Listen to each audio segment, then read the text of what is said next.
మీ జాతకం ఎలా ఉంటుందో తెలుసుకోండి. వెంటనే జేకేఆర్ గురుగారి అపాయింట్మెంట్ తీసుకోండి.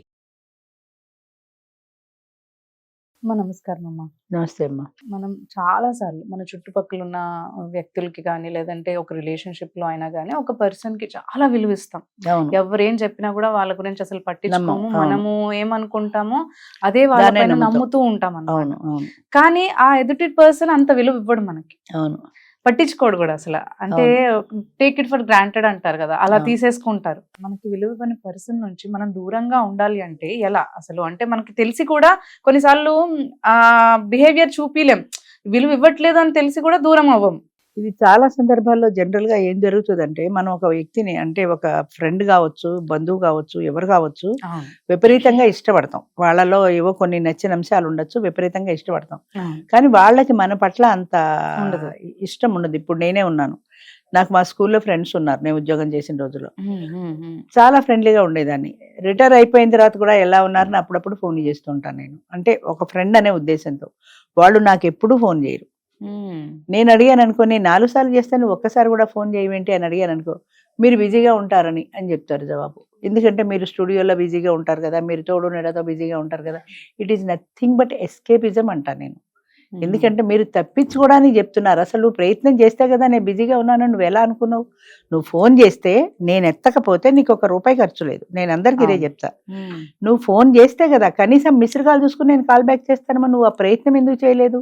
బిజీగా ఉంటారేమో, నీకు నువ్వు అనుకూలంగా ఉంది కాబట్టి నీకు నువ్వే జవాబు చెప్పేసుకుని మానేసావు అని అడిగితే ఈసారి చేస్తారండి అంటారు. ఇంతవరకు చేయలే.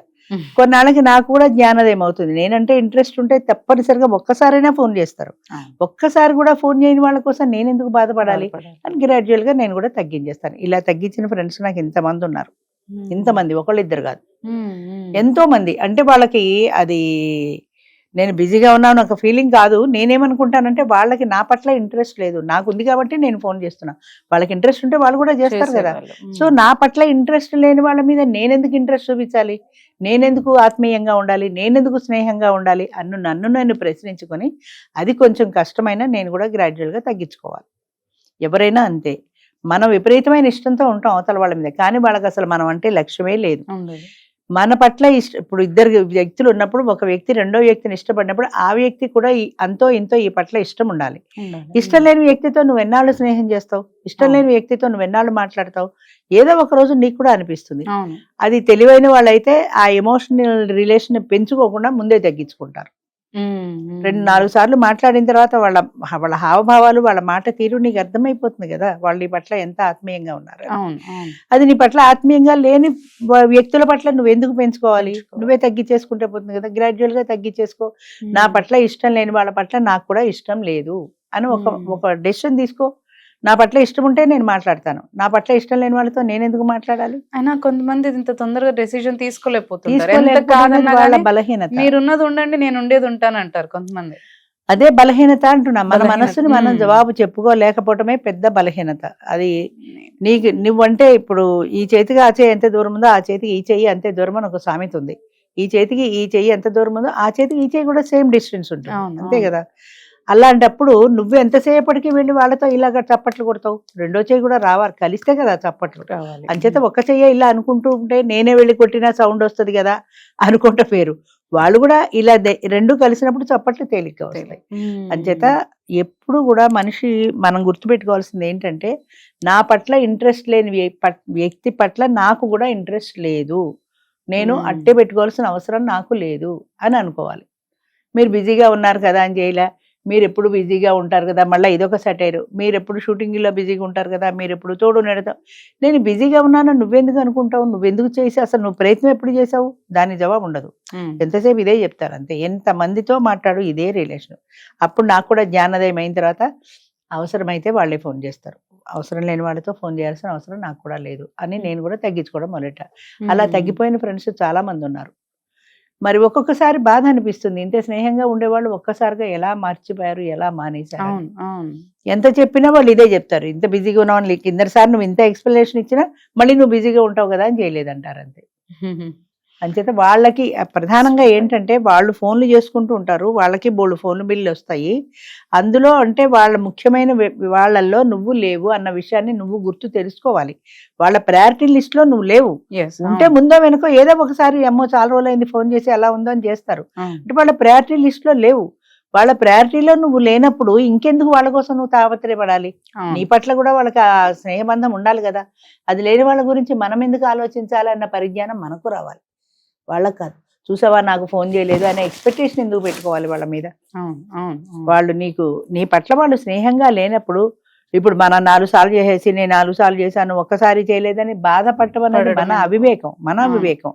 అంచేత మనం రియలైజ్ కావాలి, వాళ్ళకి ఇంట్రెస్ట్ లేదు నా పట్ల ఇంట్రెస్ట్ లేనప్పుడు నేను ఎన్నిసార్లు ఫోన్ చేస్తాను Correct. అని వదిలేసుకోగలగాలి. దానికి కారణాలు ఎన్నో ఉండొచ్చు, వాళ్ళ వ్యక్తిగత ఇంట్రెస్ట్ ఉండొచ్చు, లేదా నీ పద్ధతులు నచ్చకపోయి ఉండొచ్చు. కారణం ఏదైనా కానీ నీ పట్ల ఇంట్రెస్ట్ లేదన్న విషయం తెలిసిన తర్వాత నువ్వు కూడా నీ లిమిట్లో ఉండడం ఉండాలి. నేర్చుకోవాలి. అంతే. మ్మ్. అది మించి వాళ్ళతో ఎమోషనల్ రిలేషన్ పెట్టేసుకుని, ఫ్రెండ్షిప్ పెట్టేసుకుని, వాళ్ళు 10 సార్లు వాళ్ళకి ఫోన్లు చేసి వాళ్ళు నాకు ఒక్కసారి జవాబు చెప్పలేదు, ఇదంతా నీకు బాధాకరమే కదా. వాళ్ళకి ఇష్టం లేనప్పుడు వాళ్ళు ఇబ్బంది కూడా పడుతుంటారు. ఆ ఇబ్బంది కూడా ఇబ్బందిలో మళ్ళీ పడుతుంటారు. నెగ్లెక్ట్ చేసినప్పుడు మనం ఇబ్బంది మళ్ళా పడుతుంటాం. ఇబ్బంది పడాలి. మ్మ్. అంచేత ఇన్ని బాధలు ఎందుకు అసలు? ముందే నువ్వు నీ మైండ్ నువ్వు కంట్రోల్లో పెట్టుకుంటే పోయే కదా. నా పట్ల ఇంట్రెస్ట్ లేని వాళ్ళతో నాకు కూడా ఇంట్రెస్ట్ లేదని ఒక్కసారి అనుకోగలిగితే నీకు బాధ ఉండదు. అలా అనుకోకుండా ఆ రిలేషన్ పెంచుకుని, ఆ ఫ్రెండ్షిప్ పెంచుకుని, నేను ఎన్నిసార్లు ఫోన్ చేశా ఎక్స్పెక్టేషన్, అంటే వాళ్ళు కూడా 4 సార్లు చేస్తే ఒక్కసారైనా నాకు జవాబు ఇవ్వలేదు అనే ఎక్స్పెక్టేషన్ ఎందుకు? మా ఫ్రెండ్ ఉంది, ఈ ఊళ్ళోనే ఉంది, ఆవిడ ఎప్పుడు ఫోన్ చేయదు, కనపడితే మాత్రం నీ వీడియోలు నేను చూస్తూ ఉంటా అని చెబుతుంది. ఏం లాభం? అన్ని వీడియోలు చూసిందాను, ఒక్కసారినా నీ వీడియో చూశాను ఇలా ఉంది అని చెప్పచ్చు కదా. ఫోన్ చేయడానికి ఖాళీ లేదా నీకంటే? ఏమిటో నేను రాజేశ్వరి చేద్దాం అనుకుంటూనే ఉంటా, అలాగే అయిపోతుంది. అలా అయిపోలా, నీకు ఇంట్రెస్ట్ లేదు కాబట్టి చేయలా. అది ఎన్నిసార్లు నిన్ను నువ్వు మోసం చేసుకుంటావు, అలాగే అయిపోయిందని. నన్ను కాదు, నిన్ను నువ్వు మోసం చేసుకుంటున్నావు అని మనం అర్థం చేసుకుని మనం దూరంలో ఉండాలి, అంతే. అంతేగాని మనం పెంచుకుంటే సరిపోదు, అది అవతల వాళ్ళ ప్రేమ కూడా మనకి కావాలి. అది ఉన్నప్పుడు నువ్వు పెంచుకో, నీ లేనప్పుడు నువ్వు తుంచుకోవడం కూడా తెలియాలి, పెంచుకోవడం ఒకటే కాదు. లేకపోతే అదే బాధాకరం అనుకోవాలి, అంతేనమ్మా. తెలుసుకొని మనము దూరంగా మన ఉండి జాగ్రత్తలో మనం మనం ఉంటే realize బాధ ఉండదు. అయ్యేవాళ్ళంటారు. అవును. బాధ ఉండదు తెంచుకుంటే. లేకపోతే ఏమవుతుందంటే రోజు ఎక్స్పెక్ట్ చేస్తుంటాం, ఆవిడ ఫోన్ వస్తుంది అని, లేదా ఆయన ఫోన్ వస్తుంది అని. భార్యాభర్తల బంధమైనా అంతే. అవును. ఆయన ఫోన్ చేయలేదు, ఆయన మాట్లాడలేదు, నే 10 సార్లు చేశాను, నీకు ఎక్కువ ఫీల్ అయ్యావు, నువ్వు ఎక్కువ ఎమోషనల్ అయ్యావు, నువ్వు చేసావు. ఆయన ఆఫీస్కి వెళ్ళిన తర్వాత అస్తమానం ఎలా ఉన్నావు అని 10 సార్లు ఎందుకు చేస్తాడు? ఆయన ఆఫీస్ పనిలో ఆయన ఉంటాడు. అవును. అది కూడా మనం అర్థం చేసుకోవాలి కదా. నేను 10 సార్లు చేస్తే మీరు నాకు ఒక్కసారి కూడా చేయలేదు అని కోపం తెచ్చుకుని ఏం లాభం? అవును. మనం కూడా తెలుసుకోవాలి, వాళ్ళు బిజీగా ఉన్నారు, వాళ్ళ బిజీలో వాళ్ళు డిస్టర్బ్ చేయకూడదు మనకి అని. మా పనమ్మాయింది, అమ్మాయికి అస్తమానం ఫోన్లు వస్తుంటాయి, నాకు కూడా రావన్ని ఫోన్లు. ఎందుకు అలా? నువ్వు ఇలా వచ్చి బ్యాగ్ ఎక్కడ పెడుతుంది? ఫోను. మధ్యాహ్నం ఫోను, సాయంత్రం ఫోను, మధ్యలో ఫోను. ఎందుకమ్మా నీకు ఇన్ని ఫోన్లు వస్తున్నాయంటే, మా పిల్లలమ్మా తిన్నావా లేదా అని అడుగుతున్నారు అంటుంది. వాళ్ళని తిట్టాలా, పిల్లని తిట్టాలా? భోజనం తెచ్చుకుని మనిషి తినకుండా ఉంటుందా? తిన్నావా లేదా అని ఒకసారి ఫోను. దానివల్ల అమ్మాయి పని డిస్టర్బ్ అవటల్లా, అమ్మాయి కాన్సన్ట్రేషన్ డిస్టర్బ్ అవటల్లా. ఆ ఫోన్ చేయడానికి మళ్ళీ వెళ్ళి నేను భోజనం చేశాను, నువ్వు భోజనం చేసావా అని ఈ సుంటగా, నీకు అవసరం ఉంటే తప్పకుండా ఫోన్ చేయి, కాదనంటల్లా. కానీ అమ్మ ఏదో పనిలో ఉంది, నువ్వు సాయంత్రం ఫోన్ చేయి, రాత్రి ఇంటికి వెళ్ళాక ఫోన్ చేయి, అప్పుడు మాట్లాడుకోవచ్చు కదా. అప్పుడు కాదు, తిన్నావా లేదా అని అడుగుతున్నా, నీ తల్లి ఫీల్ అయిపోతుంది నా పిల్లలకి ఎంత ప్రేమ అని. నిజంగా ఒక పూట బాగాలేకపోతే తల్లికి వాళ్ళు వచ్చి సేవ చేయట్లా. నీకు నిజంగా బాగాలేని రోజున ఏ కూతురు వచ్చి సేవ చేసింది నీకు చెప్పు? ఊళ్ళోనే ఉన్నారు ఇద్దరు. మరి తిన్నావా లేదా అని ఒక ఫోన్ కొట్టేస్తే సరిపోయింది. అదే నా బాధ్యత. నా పిల్లలకి చాలా ప్రేమ కాబట్టి ఫోన్ చేస్తున్నారు నువ్వు అనుకుంటున్నావు. నిజమైన ప్రేమ ఉంటే నీకు బాగాలేనప్పుడు అమ్మ నేనున్నాను, వచ్చి 4 రోజులు నీ దగ్గర ఉండి సేవ చేయమను. అప్పుడు లేదు ప్రేమ, ఫోన్లో ఒట్టి లొల్లుపుచ్చి కబుర్లు చెప్పడంలో వస్తుంది.